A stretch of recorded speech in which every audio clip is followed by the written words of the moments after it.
Palavra da Verdade, com Hernandes Dias Lopes. Meus amados, vamos abrir então a palavra de Deus no Salmo 73. Salmo 73.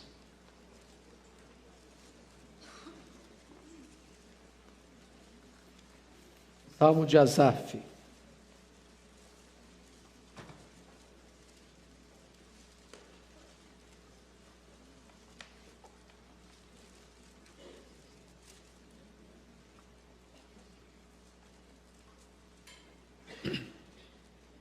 Está escrito o seguinte: com efeito, Deus é bom para com Israel, para com os de coração limpo. Quanto a mim, porém, quase me resvalaram os pés. Pouco faltou para que se desviasse os meus passos. Pois eu invejava os arrogantes ao ver a prosperidade dos perversos. Para eles não há preocupações. O seu corpo é sadio e nédio. Não partilham das canseiras dos mortais, nem são afligidos como os outros homens.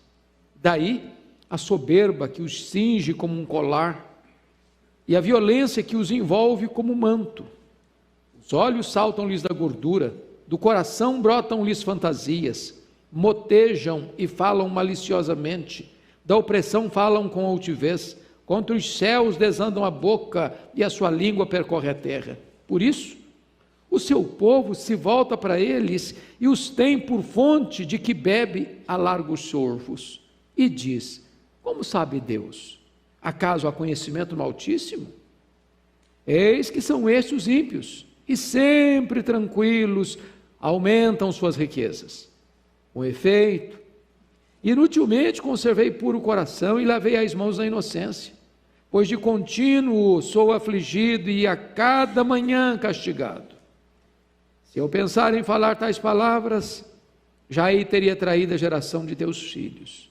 Em só refletir para compreender isso, achei muito pesada tarefa para mim, até que entrei no santuário de Deus e atinei com o fim deles.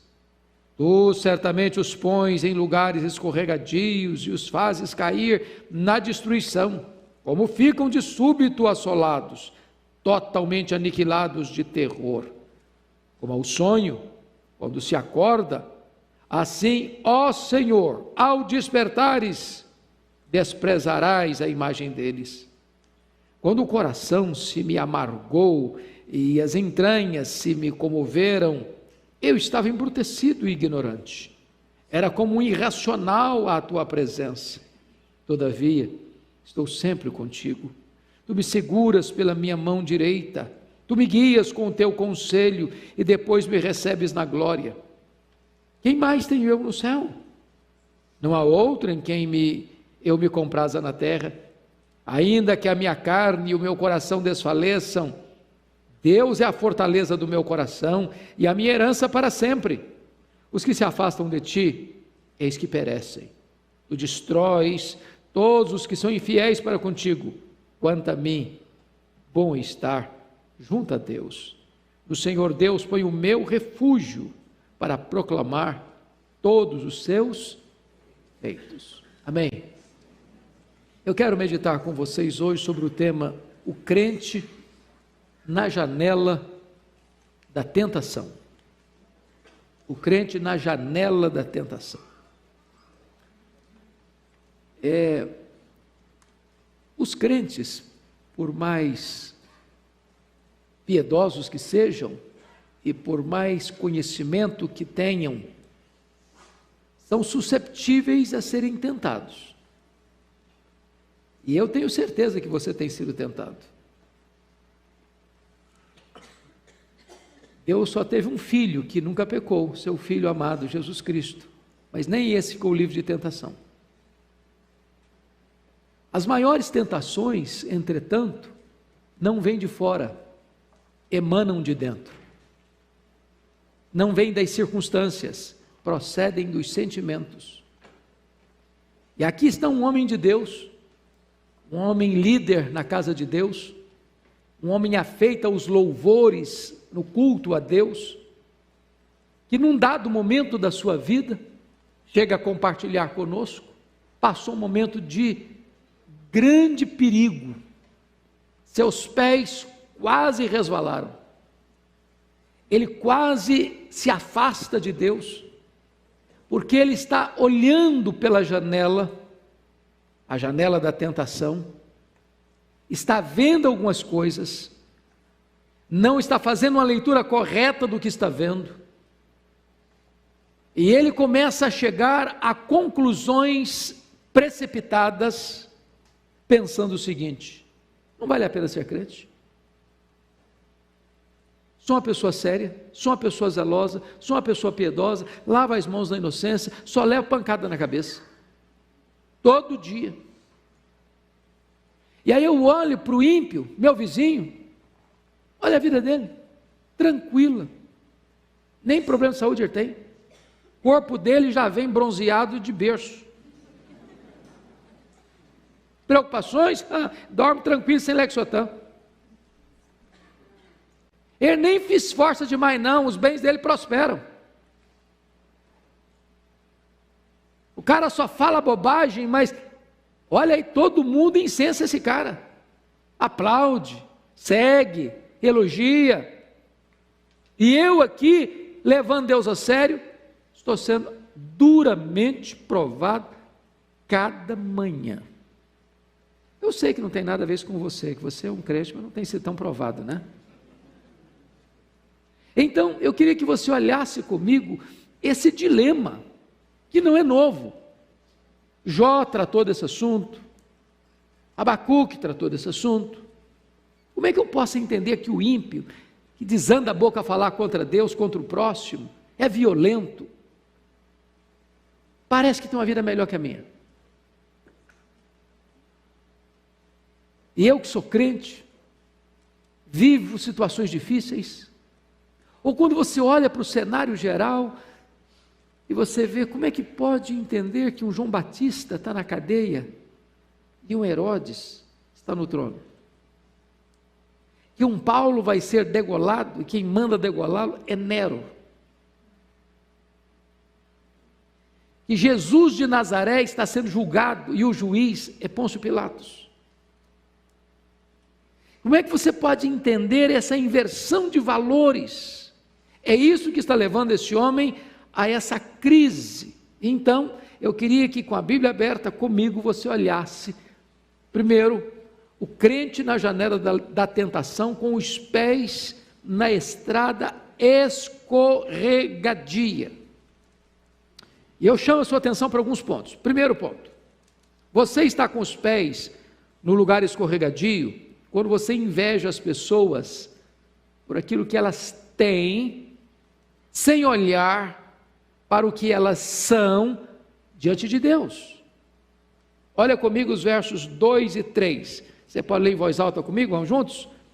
Quanto a mim, porém, quase me revelaram aos pés, pouco faltou para que se desviasse os meus passos, pois eu invejava os arrogantes ao ver a prosperidade dos perversos. Então veja você que é crente está aqui, muitos de vocês aqui trabalham penosamente, levantam de madrugada, pegam a condição, às vezes 2, trabalham o dia inteiro, volta para casa já tarde da noite, assim fazendo muito esforço para empatar o jogo, para pagar suas contas, para botar seus filhos na escola, para no mínimo ter um plano de saúde razoável.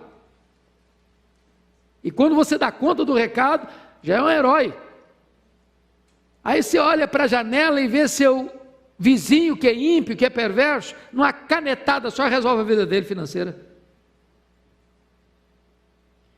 E você fica pensando, meu Deus, para mim o ônus, para ele o bônus.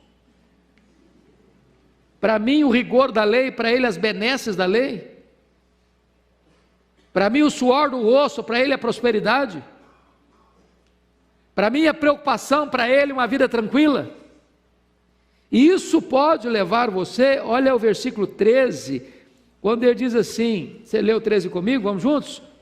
Com efeito, inutilmente conservei puro o coração, e lavei as mãos na inocência. Ele está fazendo uma análise, um valor de juízo aqui, e chegou um momento em que ele pensou isso: não está valendo a pena ser crente, a vida do ímpio está melhor que a minha, ele tem menos problema que eu tenho, ele enfrenta menos dificuldades na vida financeira que eu, ele enfrenta menos problemas de saúde que eu, no campo emocional eu não tenho ansiedade, preocupação, eu estou aqui cheio de angústia na alma.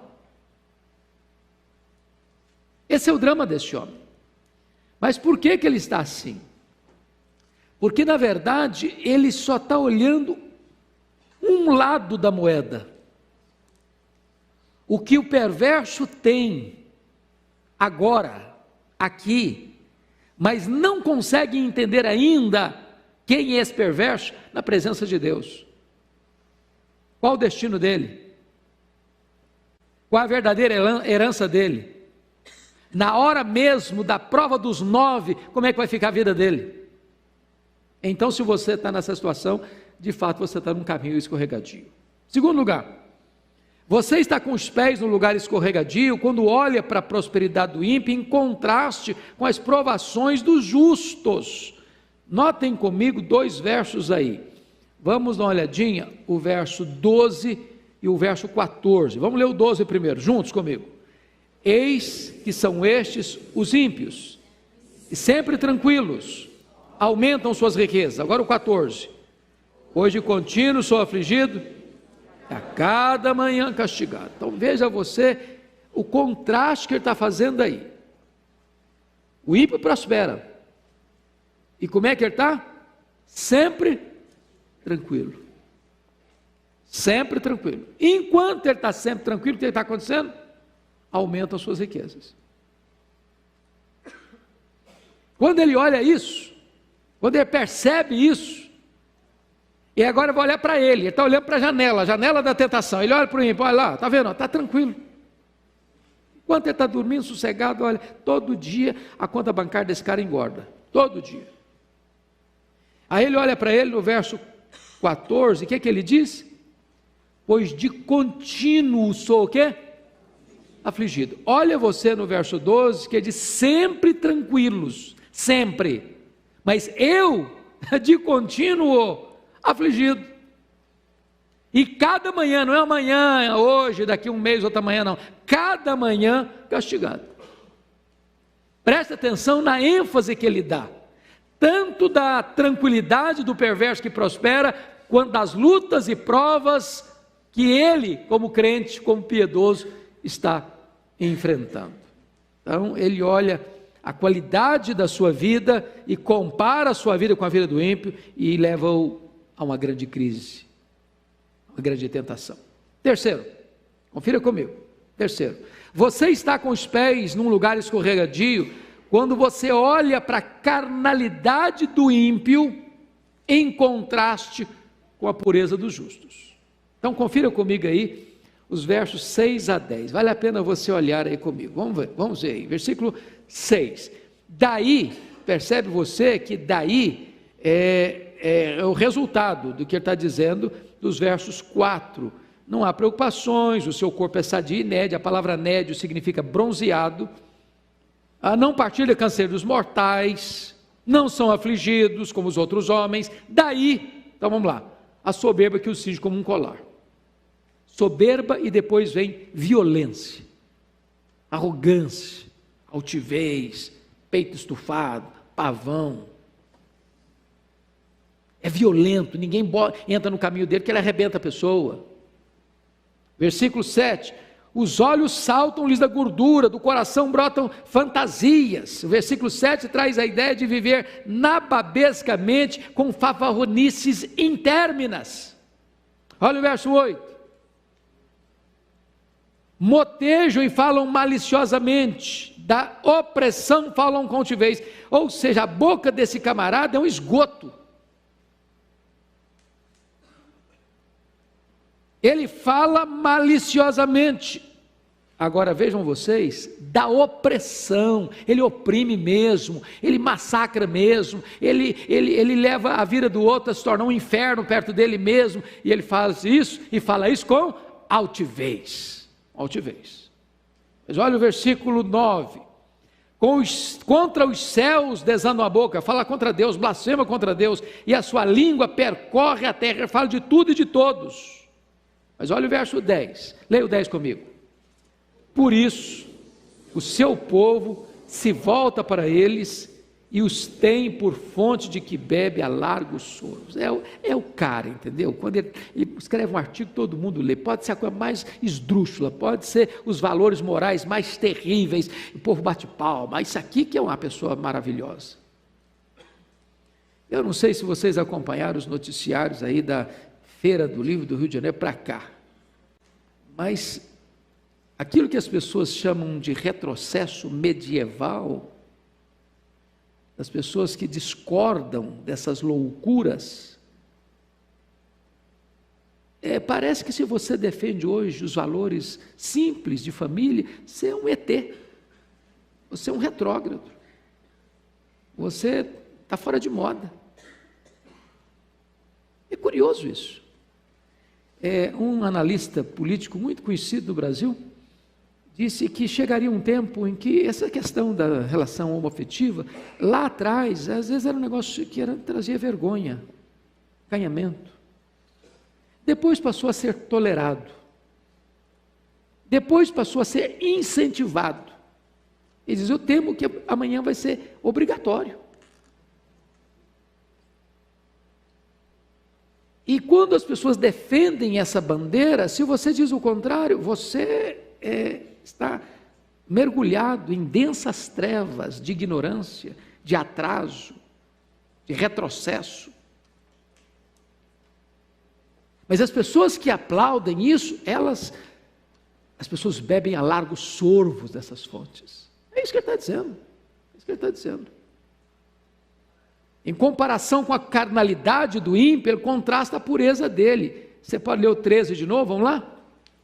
Com efeito, inutilmente, conservei puro o coração, lavei as mãos na inocência. Meu coração está sendo puro, lava as mãos na inocência, mas olha aí, eu estou sozinho, estou isolado, ninguém me escuta, ninguém quer me ouvir. Quando eu abro a boca, as pessoas rejeitam o que eu estou falando, mas quando a pessoa fala uma loucura, ela é aplaudida. É isso que está fazendo, essa leitura que ele está fazendo, está levando a um lugar escorregadio. Mas veja em quarto lugar, você está com os pés no lugar escorregadio, quando você olha para as blasfêmias dos ímpios em contraste com a linguagem santa dos justos. Irmãos, prestem bem atenção no que ele está dizendo no verso 9 e 10, 8 e 9, dizendo melhor. Motejam e falam maliciosamente, da opressão falam com altivez, contra os céus desanda a boca, e a sua língua percorre a terra. Agora olha o contraste que ele faz com o servo de Deus, o piedoso. Versículo 15, vamos lá? Se eu pensara em falar tais palavras, já aí teria traído geração dos teus filhos. O ímpio fala o que quiser falar, as maiores loucuras. O povo aplaude, o povo bebe a largos sorvos. O piedoso, o justo, ele não pode nem abrir a boca para falar das tensões do coração dele. Tem coisa que você sente, você não deve falar não. Porque se você abrir a boca, vai ser motivo de tropeço para muita gente. Você vai trair a geração dos seus irmãos. Você vai concorrer para que alguém entre também na mesma crise que você está vivendo. Enquanto o ímpio fala, o piedoso nem falar deve dos dramas que ele tem no seu coração. Esse é o contraste que está levando este homem a ficar na janela da tentação.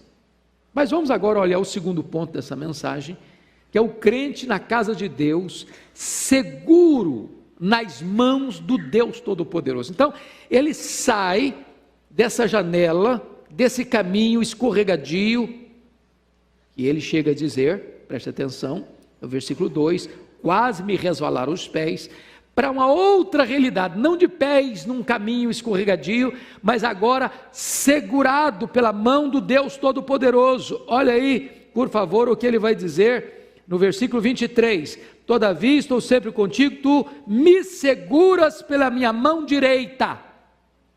Preste atenção, Há um cântico lá da década de 90 que eu gostava muito de cantar. Aliás, década de 90 não, década de 80. 70, 80. Segura na mão de Deus e vai. Quem conhecia essa música aqui? Ah, todo mundo, vocês são mais novos, não são novinhos como eu não. A música é tão gostosa e tão bonita, mas ela tem uma ideia que precisa ser corrigida. Não sou eu que seguro na mão de Deus, eu sou muito fraco. Quando eu seguro, corro o risco de fraquejar e abrir a mão. Agora o texto está nos dizendo que é Deus quem me segura, é Ele quem me segura. Então ele está contrastando o que ele falou antes de pés quase resvalando, para uma outra realidade agora, onde o próprio Deus vem e segura sua mão direita, e ele não larga, porque o verso 24 diz que ele guia você com o seu conselho, e ele conduz você então até onde? Depois me recebes na glória. Então nós agora vamos sair dessa estrada escorregadia da tentação, da janela da tentação, para um local de segurança. Então vamos ver as lições aqui. Primeiro, você está seguro nas mãos de Deus quando você deixa de lado o egoísmo idolátrico para olhar para a vida com os olhos de Deus. Preste atenção. Leia comigo, por favor, versos 15 e 16. Vamos juntos? Se eu pensara em falar tais palavras, já aí teria traído a geração de teus filhos. Em só refletir para compreender isso, achei muito pesada a tarefa para mim. Então preste atenção numa coisa aqui.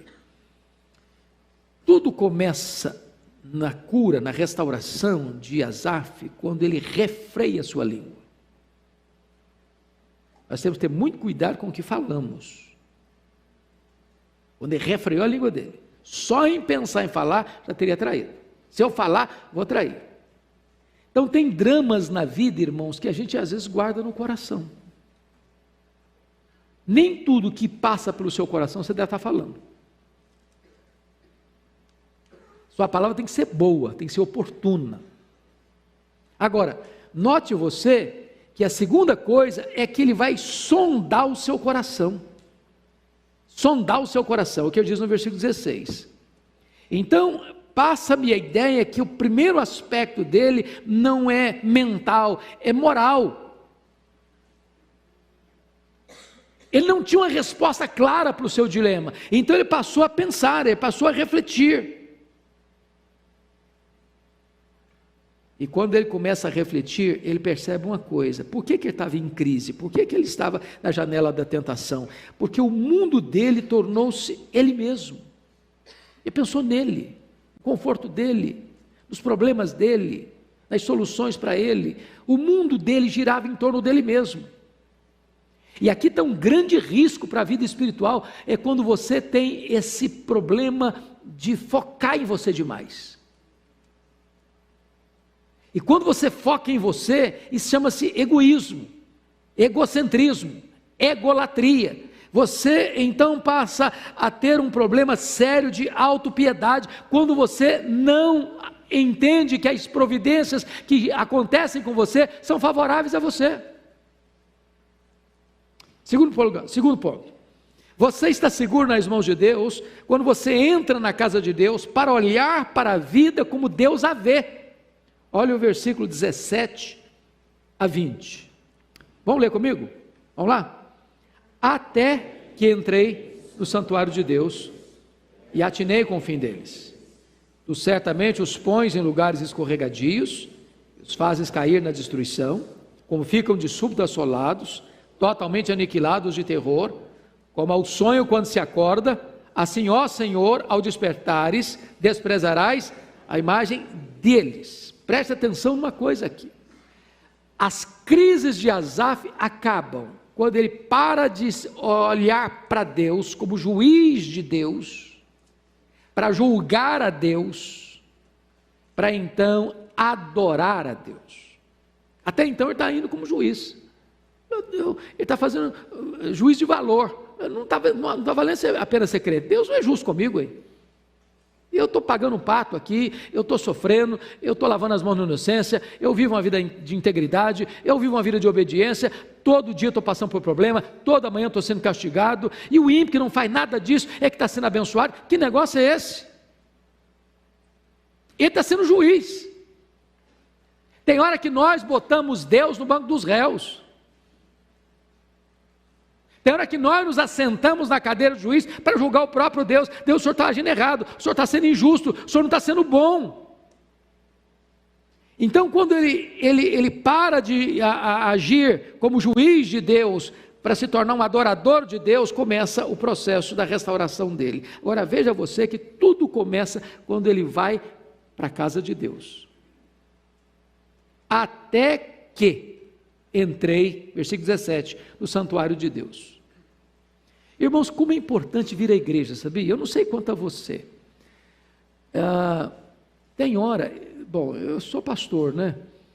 Eu acho que se eu não fosse pastor, tinha dia que eu acho que eu ia ficar em casa. Tem aquele dia que você está querendo enfiar uma caverna, ou não? Você nunca passou por isso? Conhece aquela brincadeira da mulher que estava falando para o filho, filho, vamos para a igreja, ah, hoje não, estou cansado, vamos para a igreja, filho, vamos para a igreja, ah, mãe, está chovendo hoje, meu filho, vamos para a igreja, mãe, mas não quero ir hoje, meu filho, vamos para a igreja, ô mãe, me dá pelo menos uma razão para eu ir, falou, você é o pastor da igreja, rapaz.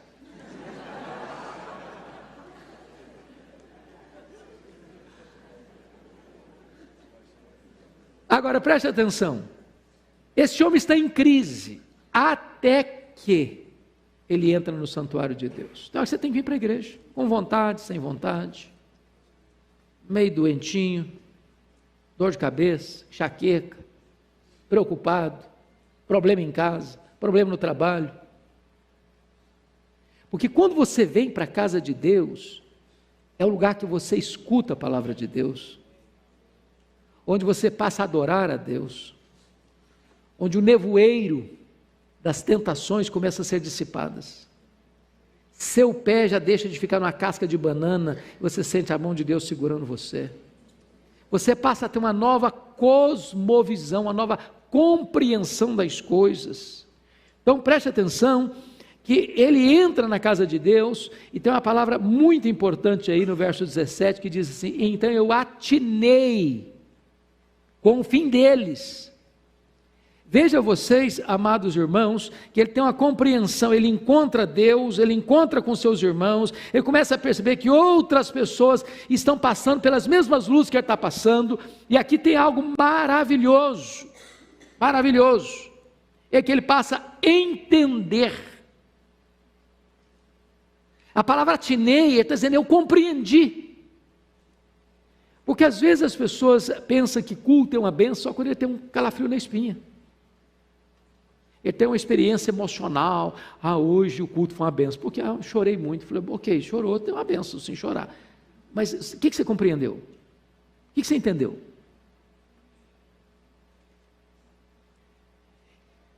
Preste atenção, irmãos,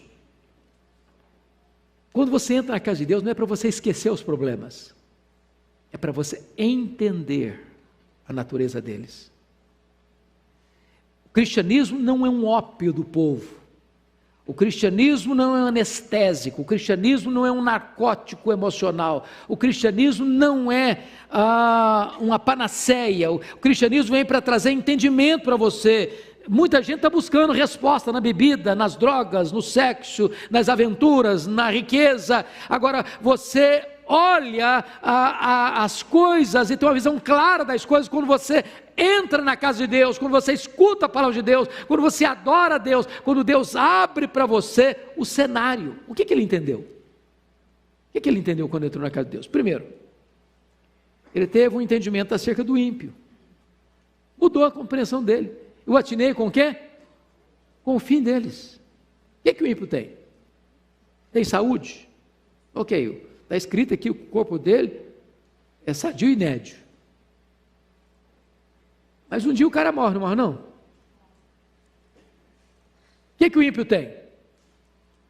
O ímpio tem riqueza? Ok. Mas quando ele morrer, quanto que ele vai levar?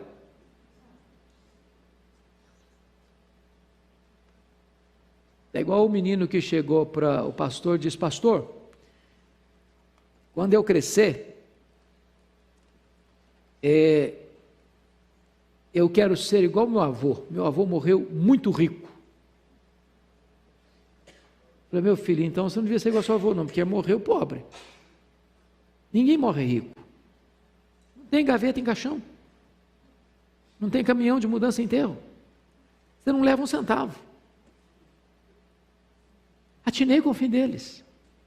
Se você olhar só para o glamour, só para o conforto, só para as roupas de grife, só para as festas, para os restaurantes caros, para as viagens caras, para a sensação de beleza da vida, do aqui e do agora, você se encanta. Mas você precisa dar uma olhada para o outro lado, como é que vai ser o fim? Como é que vai ser o desfecho? E ele começa a perceber que o ímpio, ele na verdade, ele não está com essa bola toda não. E agora preste atenção no que ele vai dizer aí. Por favor, note comigo, versículo 18. Você pode ler comigo?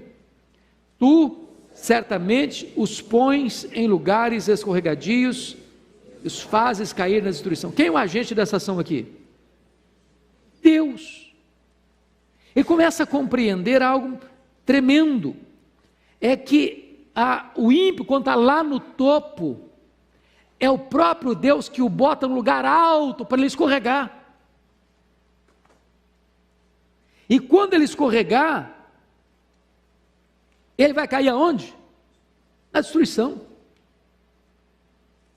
Então preste atenção nisso, que Deus exerce o seu juízo até nisso. Para que o ímpio entenda que a destruição dele vai ser repentina. Na linguagem de Daniel 12:2, os ímpios vão despertar para vergonha e horror eterno. E na palavra de Jesus vai ser: apartai-vos de mim, nunca vos conheci. Mas o que ele vai atinar, o que ele vai compreender quando ele entra na casa de Deus?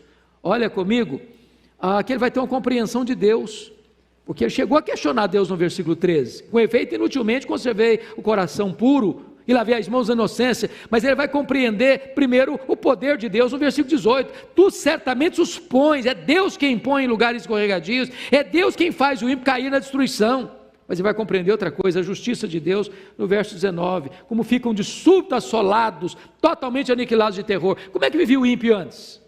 Preste atenção, como é que ele vivia? Olha aí, versículo de número 6, ele fala com soberba, ele é violento, ele fala mal, ele desanda a boca contra Deus, a língua dele percorre a terra. Ele faz o quê? Ele não teme nada, porque a afronta que ele faz com Deus no versículo 11, e diz: como sabe Deus? Acaso há conhecimento no Altíssimo? Então ele está afrontando Deus, ele zomba de Deus, ele blasfema de Deus, ele fala de Deus, ele zomba da igreja, ele zomba da religião, ele zomba da fé, ele zomba do cristianismo, ele zomba dos valores morais. Mas quando Deus se manifesta, é o que está escrito no versículo 19, como ficam de súbito, rapidamente assolados, totalmente aniquilados de quê? De terror. Então ele tem uma nova compreensão. Mas mais, irmãos, preste atenção, que ele vai ter uma compreensão no versículo 20, que me encanta essa figura. Você pode ler o 20 comigo?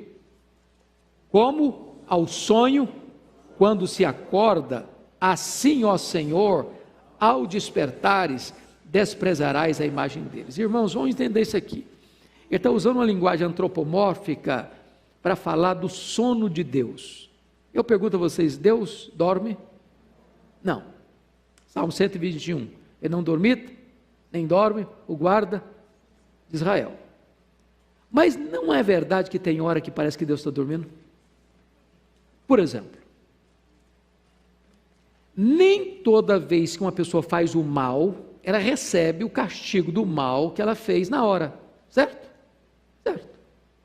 Nem toda pessoa que faz o bem recebe imediatamente a recompensa do bem que ela pratica, certo? Certo. Então sabe o que ele está dizendo? Deus pega o ímpio e dá corda para ele. Dá corda para ele, ele faz o mal, ele fala blasfêmia, ele faz violência, ele zomba, ele escarnece, ele blasfema, ele faz, ele acontece, e parece que está tudo bem. Não tem preocupação, dorme tranquilo, os filhos são tranquilos, a prosperidade vai longe, e está tudo bem com ele, parece que está tudo bem com ele, está blindado, está protegido. Aí na linguagem do salmista é como se Deus estivesse o quê? Dormindo. Só que haverá um momento em que Deus vai acordar. Sabe o que é a linguagem do acordar de Deus? É o dia que Deus puxa a corda. É o Deus que diz: agora vamos acertar as contas. Agora vamos ver como é que você fica. Vamos ver se você tem um fundamento sólido para enfrentar as tempestades da vida. Como é que você vai ficar no dia do acerto de contas, no dia do juízo? Vai ficar completamente desamparado e totalmente tomado de terror. Mas essa compreensão ele vai ter na casa de Deus, meditando na palavra de Deus. Terceira coisa, você está seguro nas mãos de Deus quando você olha para você mesmo com honestidade. Vamos olhar o versículo 21 e 22. Leia comigo, por favor. Quando o coração se me amargou e as entranhas se me comoveram, eu estava embrutecido e ignorante, era como um irracional à tua presença. Então vamos entender uma coisa aqui. Quando Asaf para refletir um pouco melhor, sabe qual era o problema dele? Não era o ímpio, o problema dele era ele mesmo. O problema dele era, na verdade, seus sentimentos e não as circunstâncias. Porque enquanto ele estava sendo juiz de Deus, nos versos 13 e 14, ele está lamentando que Deus não está sendo justo com ele. Não vale a pena ser crente. Mas aí, quando ele para fazer uma autoanálise, quando ele examina o seu próprio coração, quando ele para entender as coisas na perspectiva de Deus, é isso que ele vai confessar aqui nos versos 21 e 22. Quando meu coração se me amargou e as entranhas se me comoveram, eu estava embrutecido, era um asnático, ignorante, um irracional à tua presença. Irmãos amados, vamos pensar nisso aqui. Eu acho que muitas vezes nós somos o nosso maior problema. Nós ficamos acariciando o nosso ego. Nós ficamos fazendo cafuné na nossa autoestima. E aí a gente pensa que a gente é o centro do mundo. Aí a gente pensa que Deus tem que ficar trabalhando todo dia assim para atender aos nossos caprichos. E aí a gente cria uma ideia de que a vida cristã tem que ser assim, muito sensível para a gente, que a gente é muito especial, sabe? A gente é super especial.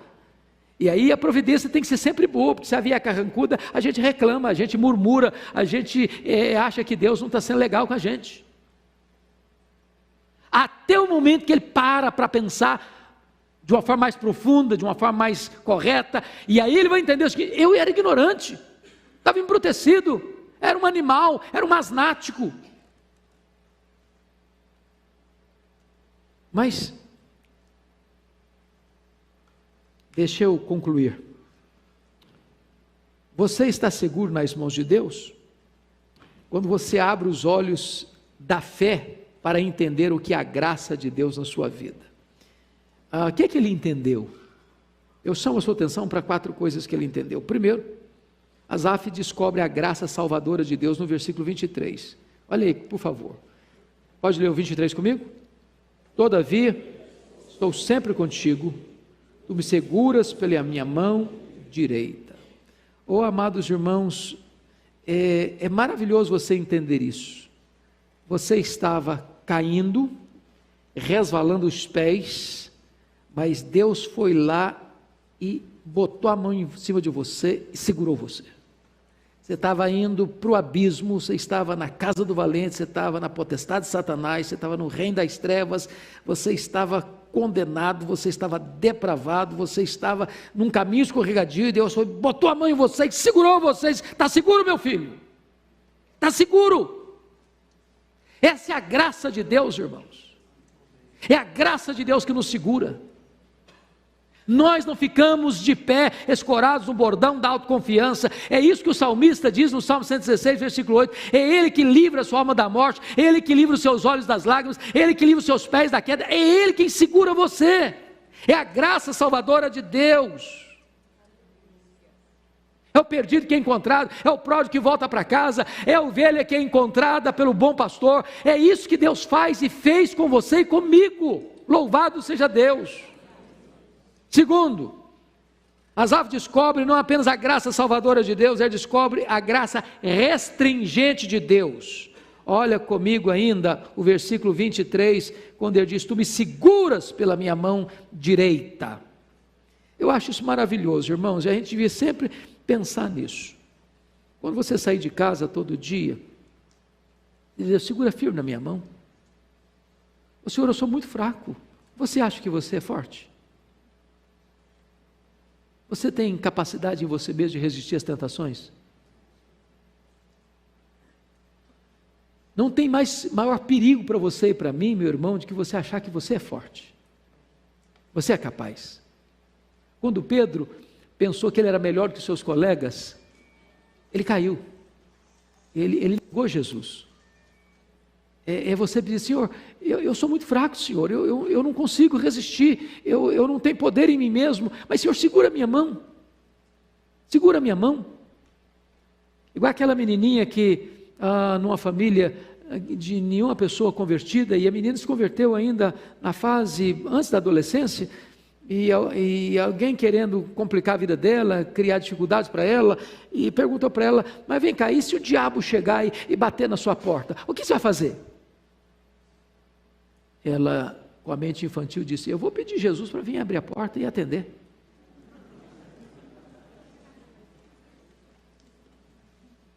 Eu não tenho forças, mas Ele tem. Eu não consigo ficar de pé, mas Ele me segura. Essa é a grande bênção da graça restringidora de Deus. Ele segura a gente, Ele protege a gente. Terceiro, a graça, ele compreende a graça sustentadora de Deus no versículo 24. Você pode, por favor, ler comigo? Tu me guias com o teu conselho e depois me recebes na glória. E eu acho isso maravilhoso, porque guiar, a ideia aí é da dinâmica da vida. Ele me guia com o seu conselho, Ele me guia com a sua instrução, Ele me guia com a sua verdade, Ele me guia com a sua palavra. Você vai tomar uma decisão, é a palavra que orienta. Você vai fazer uma escolha, é a palavra que orienta. Você vai comprar, é a palavra que orienta. Você vai vender, é a palavra que orienta. Você vai sair de férias para a sua família, é a palavra que orienta. Você vai escolher uma escola para os seus filhos, é a palavra que vai lhe orientar. Você vai tomar uma decisão de trabalhar aqui, ali ou acolá, é a palavra que vai lhe orientar. Deus vai guiando você com o seu conselho. E depois que você terminar a jornada aqui, dizia, então Ele recebe você na glória. Ele atravessa o val da morte e recebe você na glória. Mas ainda mais, quarto lugar, esta graça também é a graça galardoadora. Olha os versículos 25 e 26. Vamos juntos? Quem mais tenho eu no céu? Não há outro em quem eu me compraza na terra. Ainda que a minha carne e o meu coração desfaleçam, Deus é a fortaleza do meu coração e a minha herança para sempre. Então preste atenção, por que ele estava com os pés quase resvalando? Ele estava com inveja de quê? De que ele estava com inveja? Da prosperidade? Do ímpio. Dinheiro, casa bonita, carro importado. Eu estava em Londres ontem, eu fiquei pasmo de ver uma Ferrari de 2 milhões bordejada de brilhantes.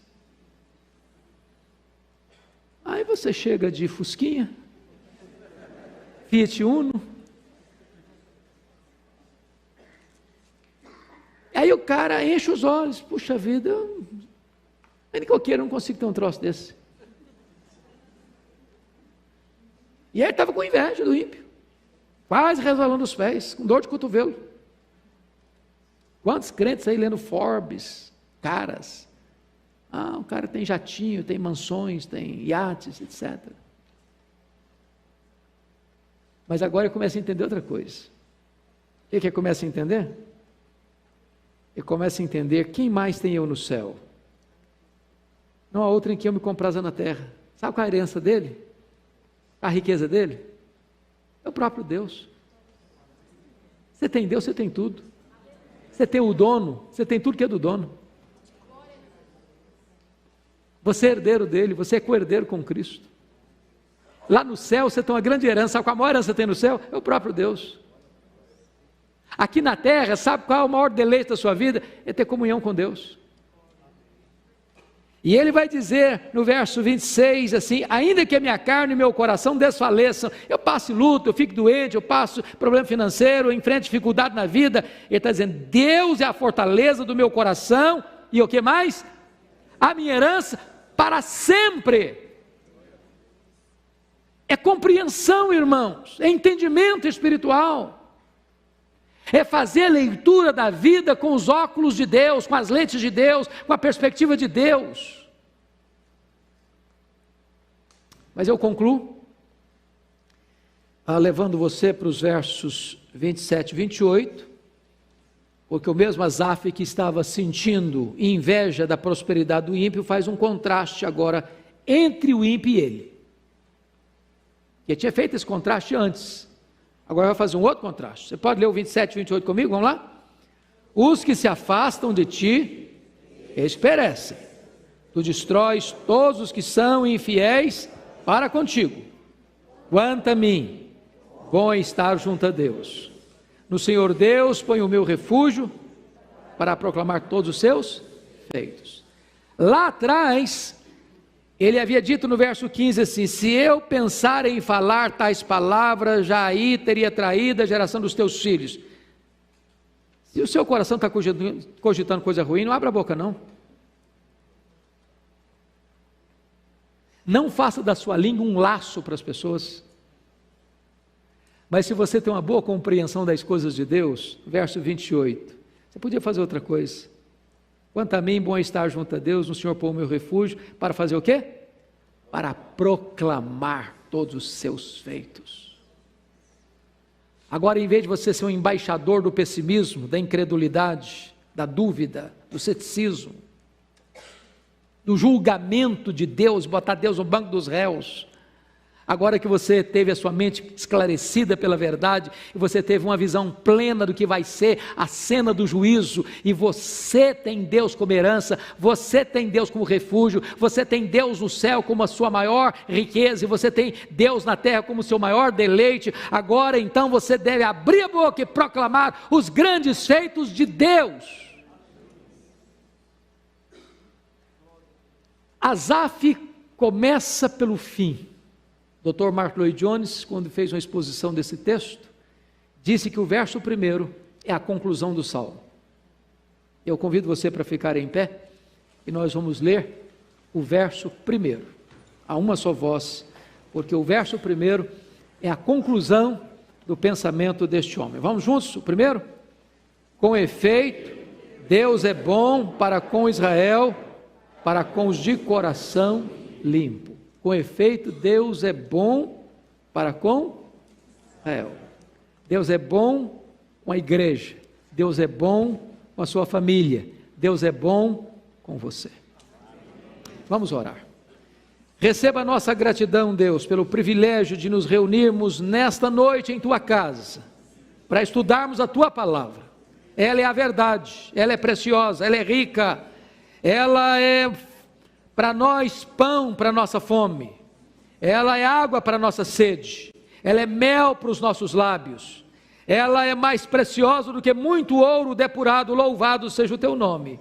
Ajuda-nos a compreender a Tua palavra, ajuda-nos, Deus, a nunca nos afastarmos da Tua casa, mas na Tua casa encontrarmos o entendimento que emana das Escrituras, para entendermos quem és Tu, quem somos nós, quem são os ímpios, e assim nos deleitarmos em Ti, e vivermos para o louvor da Tua glória.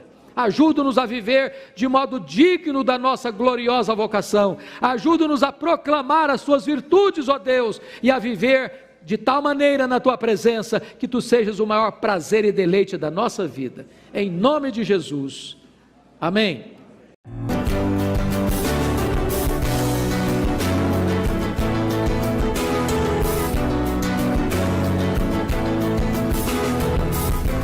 Palavra da Verdade, com Hernandes Dias Lopes.